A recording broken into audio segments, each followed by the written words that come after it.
अस्सलाम वालेकुम guys, welcome back to another video. तो मेरे को एक कमेंट आया था कि उसमें मुझसे पूछा कि settlement full and finance settlement के ऊपर एक पूरी वीडियो बनाते।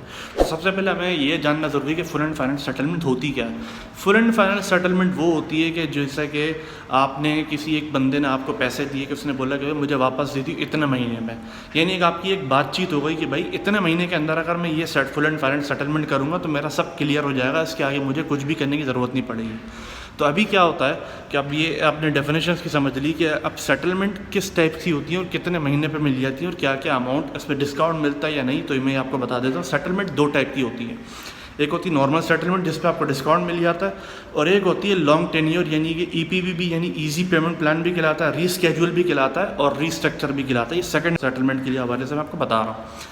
तो अब सेटलमेंट जो नॉर्मल सेटलमेंट है, जो फर्स्ट मैंने आपको बताया था जिसमें आपको डिस्काउंट वगैरह मिल जाता है, तो बैंक क्या करते हैं कि आउटस्टैंडिंग और प्रिंसिपल में आपको ये जानना ज़रूरी है कि आउटस्टैंडिंग क्या होता है। कि आउटस्टैंडिंग में आपका एक्चुअल अमाउंट के साथ साथ आपका इंटरेस्ट भी बढ़ता है, तो वो कहलाता है आउटस्टैंडिंग।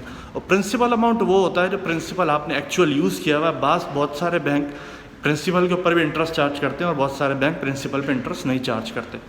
तो अब बैंक क्या करेगा, अगर आपको सेटलमेंट चाहिए तो हर बैंक के अपने अपने अलग अलग कानून हैं, लेकिन मैक्सिमम जो मैंने जहाँ तक मैं जानता हूँ कि कुछ बैंक ऐसे हैं जो लॉन्ग टेन्योर तक यानी डिस्काउंट के साथ आपको 15 महीने की इंस्टॉलमेंट आपको दे सकते हैं।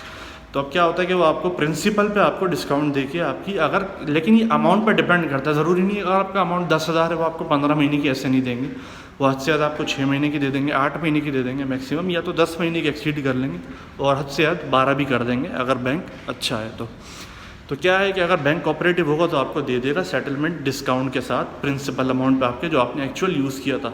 अब बहुत सारे बैंक नहीं भी करेंगे, ये आपके ऊपर डिपेंड करता है और बैंक के ऊपर डिपेंड करता है कि आपने कितनी सेटलमेंट में यानी कितनी इंस्टॉलमेंट में आपने पूरी सेटलमेंट अपनी क्लियर करनी है। तो अब इसके बाद हम आते हैं रीस्केड्यूल रीस्ट्रक्चर प्लान पे। रीस्केड्यूल बेसिकली क्या कहलाता है कि आपने जो आपका अमाउंट है, रीस्केड्यूल में बहुत सारे बैंक 90% बैंक डिस्काउंट नहीं देते। रीस्केड्यूल में आपके साथ इंटरेस्ट भी चार्ज होगा, क्योंकि आप ये कर रहे हो कि जैसे आपने एक लाइबिलिटी ली, एक लोन लिया, लोन के आपको 48 महीने का आपको टेन्योर दिए कि भाई इस 48 मंथ्स में आपने पूरा लोन का अमाउंट आपने पेमेंट करना है, इंटरेस्ट वगैरह सब मिला के।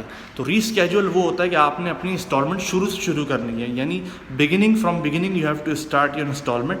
अगर जैसे सपोज कर लें कि मैंने 1 लाख का लोन लिया, इंटरेस्ट के साथ वो लोन हो गया 1,20,000 का, तो अब मैं 1 साल पेमेंट करता रहा। अब मैं बैंक को बोलता हूँ कि भाई मुझे जो ना इंटरेस्ट पेमेंट नहीं करना अभी, यानी मुझे जो ना लॉन्ग रीस्केड्यूल बना के दे दें आप, मेरे साथ थोड़े मसले मसाइल हो रहे हैं। तो बैंक क्या करेगा, वो 1 साल की जो पेमेंट वगैरह है वो आउटस्टैंडिंग में जो उसको माइनस करेगा इंटरेस्ट वगैरह में से लगा के, फिर वो एक 48 महीने आपको सेटलमेंट बना के दे देगा। और हो सकता है कुछ बैंक इसके ऊपर इंटरेस्ट भी चार्ज करते हैं, जो कि ईजी पेमेंट प्लान भी कहलाता है, जैसे मैं आपको पहले बता चुका हूँ।